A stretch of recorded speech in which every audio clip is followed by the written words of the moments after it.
Majapahit, kerajaan besar yang pernah menguasai Nusantara, tapi di balik kejayaan raja dan Mahapatih, berdiri satu pasukan rahasia, yang setia dalam bayangan, dan siap mati demi kerajaan. Mereka adalah Bhayangkara. Prajurit elit pengawal kerajaan, sekaligus fondasi kekuasaan Majapahit, Bhayangkara bukan pasukan biasa. Mereka adalah pasukan pengawal pribadi raja, permaisuri, keluarga bangsawan, dan para petinggi Majapahit. Dalam istilah modern, mereka adalah gabungan antara Pas Pampres, Kopassus, dan intelijen istana. Jumlah mereka tidak banyak, tapi sangat terlatih. Mereka bukan prajurit perang biasa, mereka adalah penjaga garis terakhir. Tahukah kamu, sebelum menjadi Mahapatih yang menyatukan Nusantara, Gajah Mada adalah seorang Bhayangkara. Dalam catatan sejarah, ia mulai menonjol saat berhasil menggagalkan pemberontakan di istana. Loyalitas dan kecerdasannya membuat ia dipromosikan dari pengawal menjadi komandan pasukan. Dari Bhayangkara, ia melangkah ke posisi tertinggi di Majapahit. Selain menjaga istana, pasukan Bhayangkara juga menjalankan tugas-tugas rahasia. Mereka menyamar ke daerah-daerah yang berpotensi memberontak, mengumpulkan informasi, menangkap pengkhianat, bahkan mengeksekusi perintah langsung dari raja atau Mahapatih. Mereka adalah mata dan telinga Majapahit. Tanpa mereka, banyak rencana kudeta mungkin berhasil. Tapi Bhayangkara selalu selangkah lebih cepat. Bhayangkara dilatih sejak muda, mereka menguasai berbagai senjata, keris, tombak, pedang, hingga panah beracun. Tapi kekuatan utama mereka bukan hanya senjata, tapi disiplin, taktik tempur jarak dekat, dan penguasaan bela diri khas Nusantara. Bahkan mereka belajar ilmu pengasih dan ajian pengunci musuh, perpaduan antara fisik dan spiritual.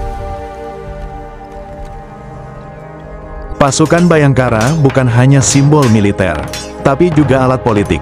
Dalam banyak kasus, kehadiran Bhayangkara menunjukkan kekuasaan sang raja.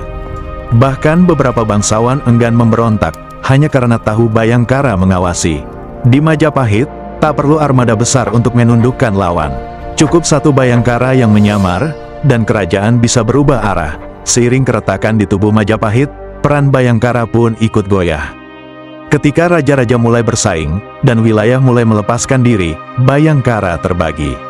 Ada yang tetap setia pada istana utama, ada pula yang ikut bangsawan wilayah. Tapi catatan sejarah tetap mengabadikan satu hal, mereka adalah simbol kesetiaan. Bahkan saat kerajaan mulai runtuh, kata Bhayangkara tak pernah benar-benar hilang. Hari ini, kita masih mengenal istilah itu di tubuh Polri, Kepolisian Republik Indonesia. Bahkan tanggal lahir Bhayangkara, tanggal 1 Juli dijadikan sebagai Hari Bhayangkara Nasional. Sebuah penghargaan untuk pasukan legendaris dari masa kejayaan Nusantara. Di balik sejarah yang gemilang, selalu ada sosok-sosok yang bekerja dalam bayangan. Tanpa pamrih, tanpa gelar, Bhayangkara adalah mereka yang menjaga negeri dengan diam. Dulu, Bhayangkara adalah prajurit pilihan. Mereka hidup dalam bayangan, menjaga kebenaran, bukan mencari sorotan. Mereka tak disanjung rakyat, tapi mereka disegani. Karena yang mereka jaga adalah keadilan, bukan kekuasaan. Hari ini, kita masih memakai nama itu, Bhayangkara, tapi apakah semangatnya masih kita jaga? Karena gelar bisa diwariskan, tapi kehormatan hanya bisa dipertahankan. Bhayangkara bukan soal seragam, tapi soal keberanian untuk berpihak pada yang benar.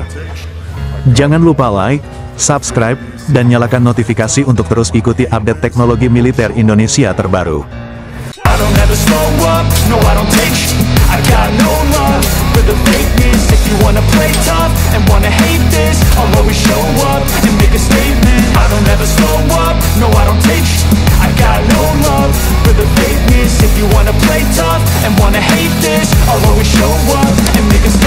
Everything I do so instinctive and so passionate. Every word I move so